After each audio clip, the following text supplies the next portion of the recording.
నమస్తే, welcome to our channel.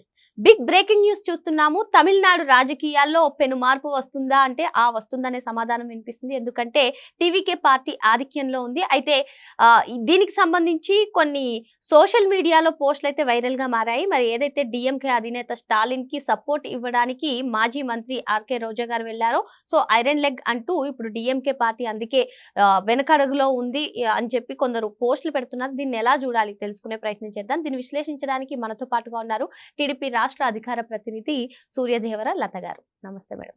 నమస్తే madam, మాజీ మంత్రి వైసీపీ సీనియర్ లీడర్ అయినటువంటి ఆర్కే రోజా గారికి ఒక పేరుని ఇచ్చారు సోషల్ మీడియాలో. అయితే ఐరన్ లెగ్ అంటూ పేరునిచ్చేశారు. సో ఏదైతే తమిళనాడు రాజకీయాల్లో తను డిఎంకే పార్టీకి మద్దతు తెలపడానికి వెళ్లారో, అందుకే ఇప్పుడు డిఎంకే పార్టీ వెనకంజలో ఉంది అని చెప్పి కొందరు పోస్టులు పెడుతున్నారు. మరి మరో పక్క చూసుకున్నట్లయితే టీవీకే అధినేత విజయ్ అటు తాను పోటీ చేసిన దాంట్లో ముద్నడుగులో ఉన్నారు. ఇకపోతే 111 నియోజకవర్గాల్లో కూడా ఆయన పార్టీ ముందుగా ఉంది. ఎలా చూడాలి అసలు ఈ పోస్టులను? మనం ఇప్పుడు రోజా గురించి మాట్లాడుకుంటే ఏదైనా ఒకటే అనిపిస్తుంది, నోరు మంచిదైతే ఊరు మంచిది అవుతుంది అనేది. ఆవిడ నోరు మంచిది కాదనేది ఆవిడ ఎక్కడా ఉండలేదు కదా. ఆంధ్రప్రదేశ్లో ఉండే రాజకీయం ఎలా చేసిందో పక్కన తమిళనాడుకి అంతా కూడా తెలుసు. ఎందుకంటే ఇండస్ట్రీలో పరంగా ఆవిడ అక్కడ కూడా సినిమాలు చేసింది. సో అవన్నీ కూడా వాళ్ళకి ఒక అవగాహన ఉంది, ఆవిడ ఎట్లాంటి ఇది చేసింది ఏంటి అనేది రాజకీయ పరంగా. కానీ ఆవిడ టీవీకే పార్టీకి కూడా వెళ్ళటం జరిగింది, అంటే విజయ్ గారిని కలవటం. యాక్చువల్లీ ఏంటంటే వైసీపీ అనేది ఇక్కడ ఆంధ్రప్రదేశ్లో లేకుండా కనుమరుగు అయిపోతుంది అనేది ఆవిడకి ఫుల్ క్లారిటీ వచ్చింది. ఎందుకంటే 11 స్థానాలకు వచ్చింది. నెక్స్ట్ డెవలప్మెంట్ దశగా అయితే జగన్మోహన్ రెడ్డికి ఆలోచన లేదు, ఐడియా లేని నాయకుడు అని చెప్పి అర్థమైంది. సో దాంతో తమిళనాడులో రాజకీయానికి వెళ్దాం అనేది ఒక ఫిక్స్ అయ్యింది. ఫిక్స్ అయ్యి విజయ్ గారిని కలిసిన ఆయన సీట్ ఇవ్వనని ఖచ్చితంగా చెప్పడం జరిగింది. అంటే ఆంధ్రప్రదేశ్ నుంచి తమిళనాడు రాజకీయాల్లోకి ఎంట్రీ ఇద్దామని రోజా గారు అనుకున్నారు. రోజా ప్లాన్ చేసుకొని అక్కడికి వెళ్ళి కలవటం జరిగింది. ఎవరు కూడా ఆవిడకి సీట్ ఇవ్వడానికి సుముఖంగా లేరు. విజయ్ గారు చెప్పేశారు, ఇవ్వనని చెప్పారు. ఎందుకంటే ఆవిడ మీద చాలా వ్యతిరేకత ఉంది అక్కడ. సరే వెళ్ళిన తర్వాత డిఎంకేలో వెళ్ళి స్టాలిన్ గారిని కలవటం ఏమైనా అంటే ఇప్పుడు అధికారంలో ఉన్నాడు కాబట్టి వాళ్ళు కూడా సీట్ ఇవ్వరు, కానీ అధికారంలో ఉన్నారు కాబట్టి మనం సపోర్ట్ చేద్దాం అనే దానికి వెళ్ళింది. కుల సంఘాల మీటింగ్ పెట్టుకుంది, అక్కడికి వెళ్ళింది. అట్లా రకరకాలుగా ప్రజల్లో ఉండటానికి ట్రై చేసింది. ఈవిడ ఎంత ట్రై చేసినా ఈవిడ ప్రజలకి ఇప్పుడు నగిరి అనే నియోజకవర్గం తమిళనాడు బార్డర్.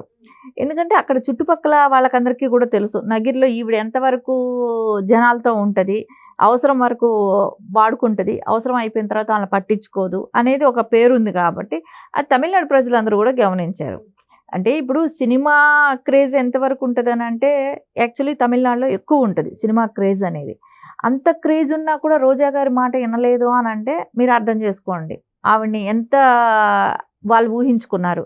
అంటే ఈవిడ మాట మీద నిలబడదనే కానివ్వండి, ఈవిడ అవకాశం కోసం వస్తుంది, ఆంధ్రప్రదేశ్లో అయిపోయింది తమిళనాడుకు వచ్చింది అనే ఒక ఆలోచన కానివ్వండి, ఇవన్నీ వాళ్ళకి క్లియర్ కట్గా అర్థమైంది. సో దానికని మనకు ముందే నానుడు ఉంది, ఆవిడ ఎక్కడ అడుగు పెడితే అక్కడ ఆ పార్టీకి కొంచెం ప్రాబ్లం అనేది అయితే అందరికీ తెలిసిన విషయమే.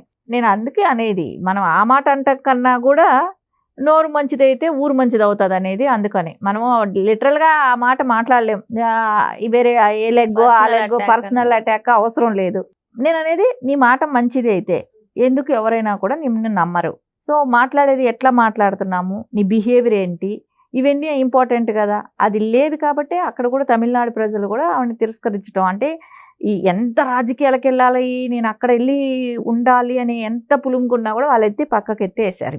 అంటే ఇప్పుడు ఆంధ్రప్రదేశ్ ను వదిలి వెళ్ళిపోయి తమిళనాడు రాజకీయాల్లో చేరదామని ఎందుకు అనుకున్నారంటారు మేడం? అంటే ఇక్కడ పార్టీ పరిస్థితిని బట్టా, లేదు అంటే తన సొంత నియోజకవర్గంలో తన పరిస్థితిని బట్ట ఎలా చూడాలి? ఇక్కడ 2 రకాలుగా కూడా డ్యామేజింగ్ లో ఉంది కదా. ఇప్పుడు పార్టీ పరిస్థితి బాగలేదు, నియోజకవర్గంలో ఆవిడ పరిస్థితి బాగలేదు. ఎందుకంటే వైసీపీ క్యాడర్ ఏదైతే ఉందో అదంతా కూడా ఈ రోజున టీడీపీలోకి వచ్చేసేయడానికి ఇష్టపడటమే కానివ్వండి, వాళ్ళు అక్కడ జాయిన్ అవటమే కానివ్వండి. ఎందుకంటే ఆవిడకి టికెట్ ఇచ్చే ముందు కూడా వెళ్ళి వైసీపీ అధ్యక్షుడైన జగన్మోహన్ రెడ్డి గారికి వెళ్ళి చెప్పుకున్నారు, ఆవిడకి టికెట్ ఇస్తే మేము పని చేయమని కూడా చెప్పుకున్నారు. కానీ ఆవిడకి దడిసి ఇవ్వాల్సిన అవసరం ఉంటుంది. ఎందుకంటే ఆ నోరు మళ్ళీ ఇంకో చోటుకి వెళ్తే ఇంకా ఒకటి మాట్లాడుతుందని జగన్మోహన్ రెడ్డి గారు కూడా భయపడతారు. ఆ భయపడడంతోనే ఆవిడకి సీట్ ఇచ్చుంటారు. అది లిటరల్గా ప్రజలు చూపెట్టేశారు. అక్కడ నాయకులు కూడా పనిచేయలేదు ఆవిడకి. సరే ఇంకా నెక్స్ట్ ఇచ్చినా పని చేస్తారంటే నమ్మకం లేదు, చెయ్యరు. వేరే క్యాండిడేట్ ఒకవేళ నాకు ఇస్తాడో ఇవ్వడం అనేది ఒక అపనమ్మకం కూడా ఉంది ఆవిడకి.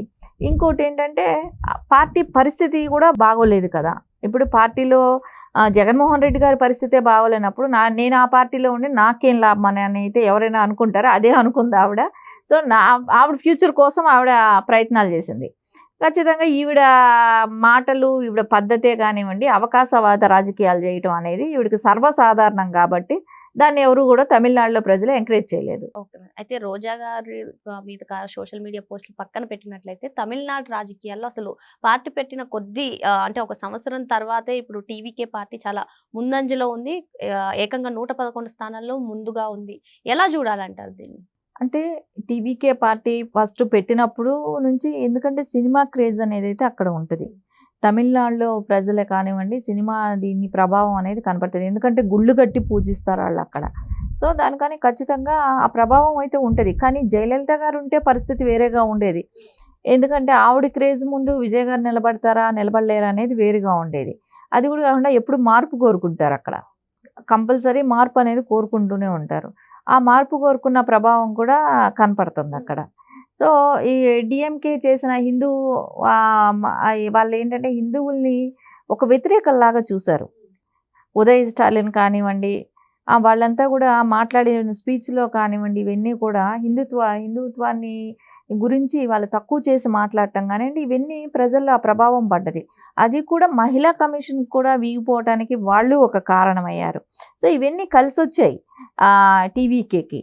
ఆ విధంగానే ఈరోజు విజయ్ గారిని ఒక ఛాన్స్ ఇచ్చి చూద్దాం, ఒక ఛాన్స్ ఇస్తే డిఫరెన్స్ ఏంటో తెలుస్తుంది అనే ఒక ఆలోచనతోనే ఈ రోజున ఆయన్ని ఎన్నుకోవటం జరిగింది.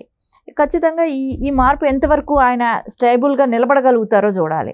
ఎందుకంటే ఇప్పుడు ఏంటంటే కొన్ని ఇప్పుడు మతపరంగా తీసుకుంటే ఎక్కువ భాగం హిందూ టెంపుల్స్ ఉన్నాయి తమిళనాడులో. చాలా పెద్ద పెద్ద టెంపుల్స్ ఉన్నాయి. అవి గత 10 ఏళ్ల క్రితం, 15 ఏళ్ల క్రితం, 20 ఏళ్ల క్రితం బాగున్నాయని చెప్పుకోవటమే అవుతుంది. ఇప్పుడు వెళ్ళి ఆ టెంపుల్స్ చూస్తే అస్సలు మెయింటెనెన్స్ కూడా లేకుండా ఉన్నాయి. అంత దారుణమైన పరిస్థితుల్లో తీసుకొచ్చారు. అంటే స్టాలిన్ గారు అస్సలు టెంపుల్స్ని పట్టించుకోకపోవటం కానివ్వండి, రేపొద్దున ఈయన వచ్చి ఏమైనా చేస్తాడేమో అనేది అయితే ఉంటుంది ఎక్కువ. అది కానీ నిలబెట్టుకోలేకపోయారనుకోండి, సరే టీవీకే పార్టీకి కూడా అదే పరిస్థితి వస్తుంది.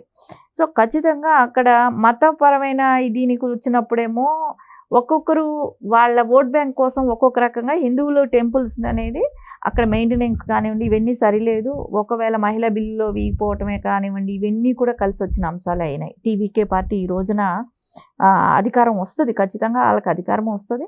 సో వాళ్ళు ఏ విధంగా చేస్తారు ప్రజలకి అనేది చూడాల్సిన అంశం. ఓకే, మరో అంశంతో మళ్ళీ కలుద్దాం. Thank you madam. నమస్తే.